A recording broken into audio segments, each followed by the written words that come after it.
ইতিহাস ইতিহাস হচ্ছে দ্য স্টাডি অফ পাস্ট। ইতিহাস হচ্ছে দ্য স্টাডি অফ পাস্ট। অতীতকালের অধ্যয়নই হচ্ছে ইতিহাস। এই ইতিহাসের জন্য হচ্ছে হেরোডোটাস।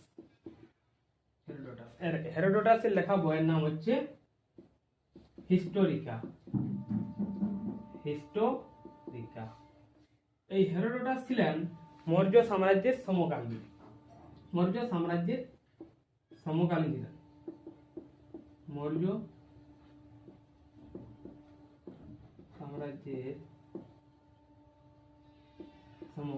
আর এই হেরোডোটাসই সর্বপ্রথম ডেল্টা শব্দের প্রয়োগ করেন নীল নদীর ধারে দাঁড়িয়ে।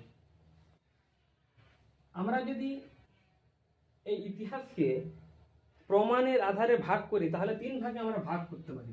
একটা হচ্ছে প্রি হিস্টোরিক, একটা হচ্ছে প্রোটো হিস্টোরিক,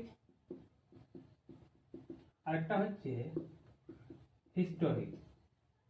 এই প্রি হিস্টোরিক টাইম পিরিয়ডে কোনো রিটেন এভিডেন্স পাওয়া যায়নি। No written evidence.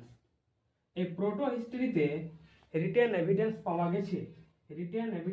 গেছে, কিন্তু এই রিটেন এভিডেন্স আজও অবধি কেউ পাঠোদ্ধার করতে পারেনি। আর এই হিস্টোরিক পিরিয়ডে আমরা রিটেন এভিডেন্স পাবো এবং সেই এভিডেন্স আমরা পড়তেও পারি।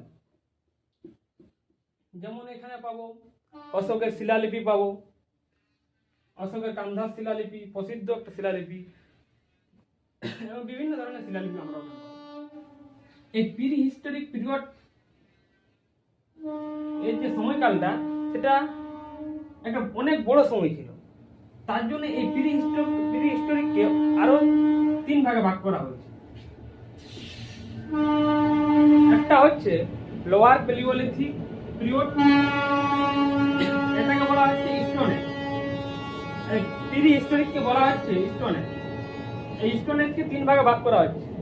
একটা হচ্ছে লোয়ার প্যালিওলিথিক, আরেকটা হচ্ছে